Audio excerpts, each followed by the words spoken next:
할렐루야. 오늘 우리에게 주신 하나님의 말씀은 구약성경 룻기 1장입니다.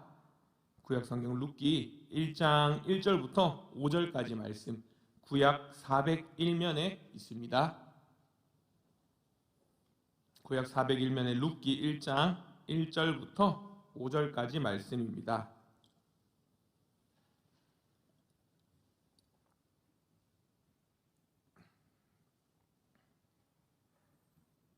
다 찾으셨으면 저 한 절씩 교독하겠습니다. 1절 제가 먼저 봅니다.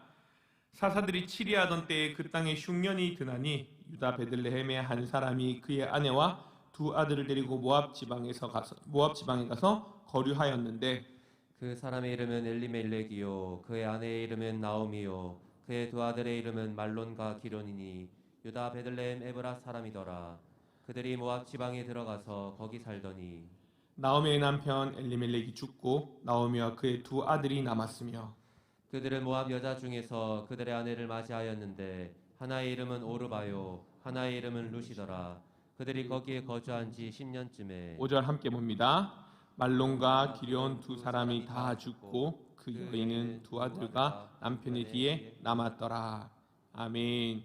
할렐루야. 아멘. 유치부와 영상실을 섬기는 은성수 목사입니다. 이 새벽에도 하나님께서 우리 모두에게 큰 은혜 주실 줄을 믿습니다. 아멘. 2023년도도 어느새 1월이 훌쩍 지나가 버렸습니다. 2023년을 준비하면서 각자 마음속에 가졌던 기도의 제목들, 계획들이 있을 것입니다. 여러분 어떻게 잘 지켜지고 있습니까? 혹시 벌써 휘청거리고 있다면 다시금 우리의 마음을 다잡고 우리가 계획했던 일들 앞에 더욱더 우리가 열심히 달려갈 수 있기를 간절히 바랍니다. 근데요, 우리가 계획한 그 계획들이 무엇을 위한, 누구를 위한 계획들입니까?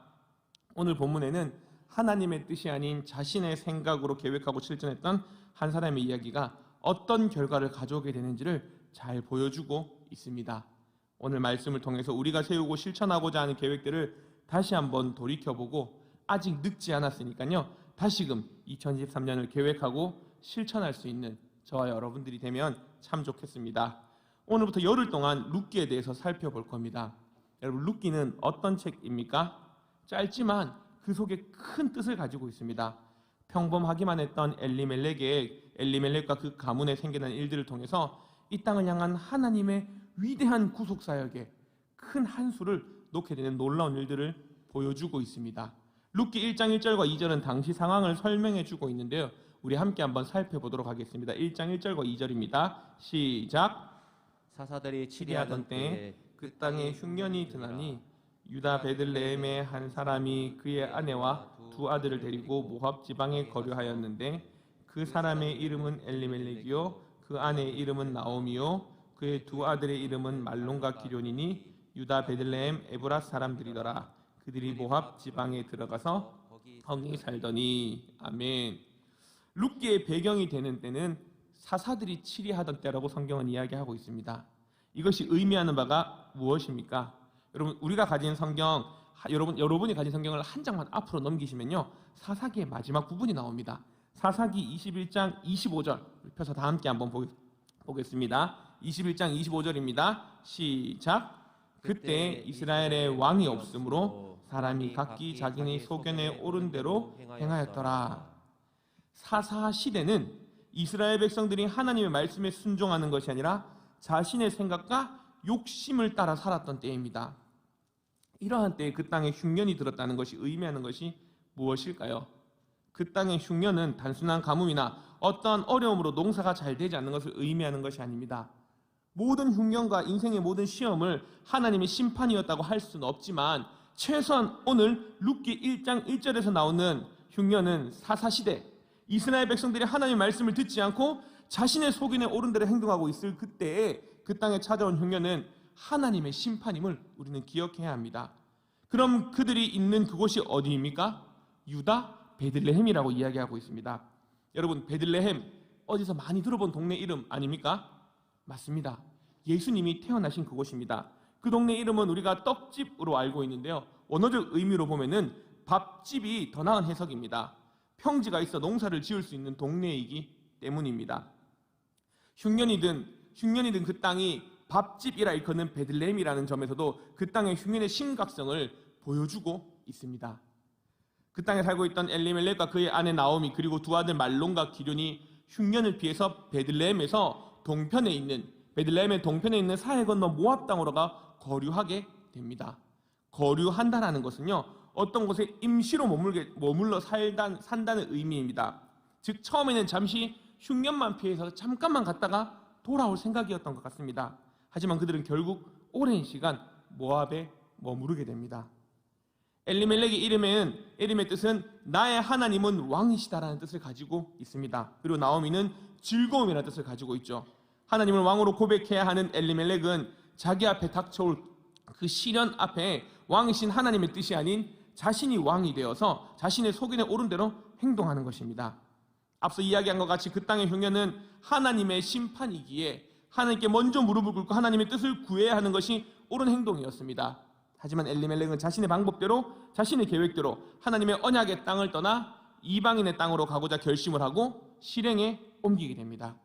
엘리멜렉의 믿음 없음과 나오미의 기쁨 없는 모습을 그대로 보여주고 있는 것이죠. 엘리멜렉의 신앙 없음은 그 두 아들의 이름을 통해서도 살펴볼 수가 있습니다. 말론의 이름은요, 질병이라는 뜻입니다. 그리고 기럐은 파괴라는 뜻을 가지고 있습니다. 자녀들의 이름을 지을 때 대충 지어도 너무 대충 지었던 것 같습니다. 그랬더니 결국 그 이름의 뜻대로 되는 인생들이 되어버린 것입니다. 우리 3절 말씀입니다. 다 함께 한번 보겠습니다. 3절 시작. 나오미의 남편 엘리멜렉이 죽고 나오미와 그의 두 아들이 남았으며. 아멘. 가족들을 모두 데리고 베들레헴을 떠나 모압으로 왔는데요, 결국 엘리멜렉은 그 땅에서 죽게 됩니다. 그의 계획은 잠시만 피했다가 다시 돌아가는 것이었는데 그 계획은 결국 이루어지지 못한 채 죽음을 맞이하게 됩니다. 이제 나오미와 그의 두 아들, 질병과 파괴라는 이름을 가진 말론과 기럐만 남게 되었습니다. 우리 4절 말씀 다 함께 볼까요? 시작. 그들은 모압 여자 중에서 그들의 아내를 맞이하였는데 하나의 이름은 오르바요 하나의 이름은 루시더라. 그들이 거기에 거주한 지 10년쯤에. 기럐과 말론에 대한 정확한 정보는 알 수 없지만 그들이 결혼 정년기가 된 것 같습니다. 유대인은 이방 여자와 결혼하면 안 됩니다. 그러면 나오미는 그들과 함께 그 두 아들과 함께 이스라엘로 돌아와야 했습니다. 이스라엘에서 이스라엘 여성들과 결혼을 하도록 했어야 했지만 그 역시 그들은 자신들의 생각을 따라 모압 여자 중에서 아내를 맞이하게 됩니다. 룻기 1장 4절에도 결혼하다는 것을 맞이하다로 쓰고 있고요, 룻기 4장 13절에 뒤에 나중에 볼 건데 보아스와 룻의 결혼을 할 때도 맞이한다는 말을 쓰고 있습니다. 같은 맞이한다는 단어이지만 히브리어는 다르게 사용되어 있습니다. 13절에는 일반적인 표현인 라카흐가 사용되었지만 오늘 본문 4절에서는요 나사라는 단어가 사용되어 있습니다.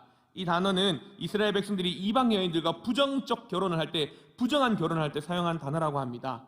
성경에서도 이들의 결혼을 부정적 결혼으로 보고 있다는 거죠. 정상적인 신앙이었다면 이러한 이방인들의 결혼을 하지 않았겠죠. 그리고 그곳에서 10년을 넘게 살게 됩니다. 5절 말씀 다 함께 보겠습니다. 5절입니다. 시작. 말론과 기럐 두 사람이 다 죽고 그 여인은 두 아들과 남편 뒤에 남았더라. 아멘. 앞서 4절에 보았듯이 말론과 기럐이 암몬 여인들과 결혼을 했습니다. 10년을 살았는데요, 근데 두 사람 다 자식 하나 낳지 못하고 결국 죽음을 맞이하게 됩니다. 결국 나오미는 남편과 두 아들을 잃어버리고 이방인 며느리들과 남게 되었습니다.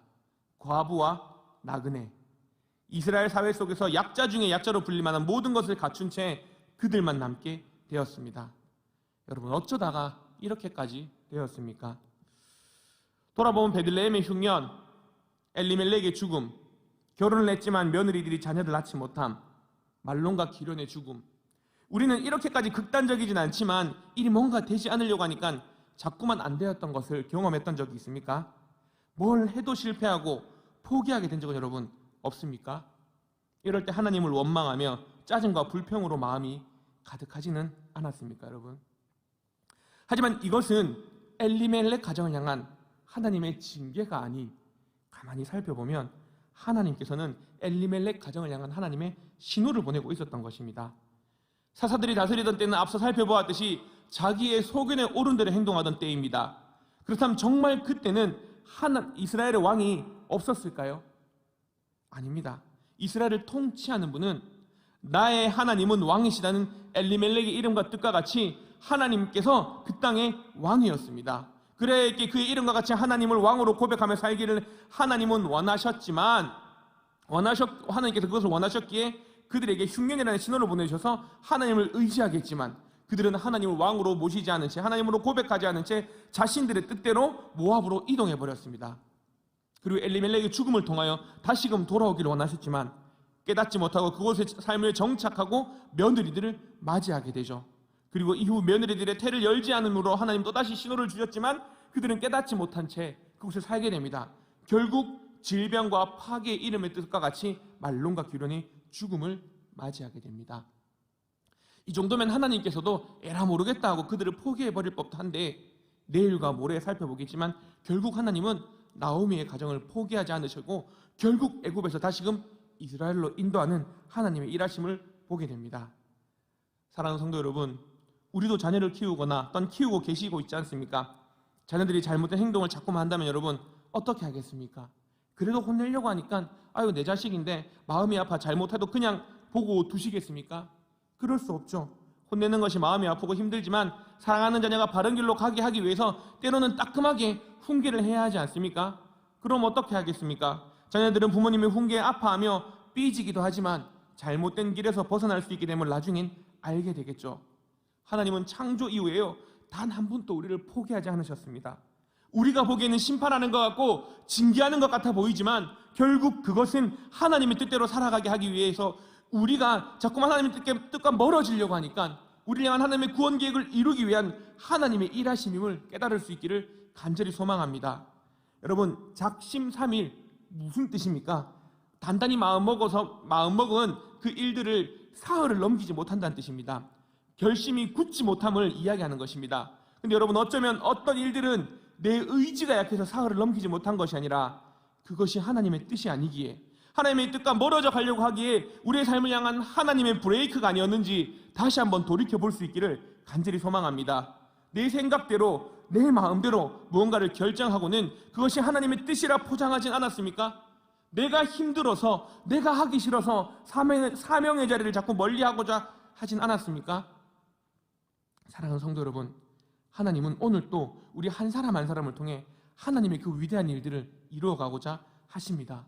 내가 온전한 하나님의 일을 이루기 위한 하나님의 통로가 되어서 나의 직장이 하나님의 왕이심을 고백하기를 원하고 나의 가정이 하나님의 왕이심을 고백하기를 원하고 나의 학교가 하나님의 왕이심을 고백하기를 원하고 나의 교회가 하나님의 왕이심을 고백하기를 원하고 계신다는 것입니다. 하나님 우리 한 사람 한 사람을 통하여서 내가 있는 모든 곳 그곳에서 하나님의 왕이심을 고백하기를 원하고 계신다는 것입니다.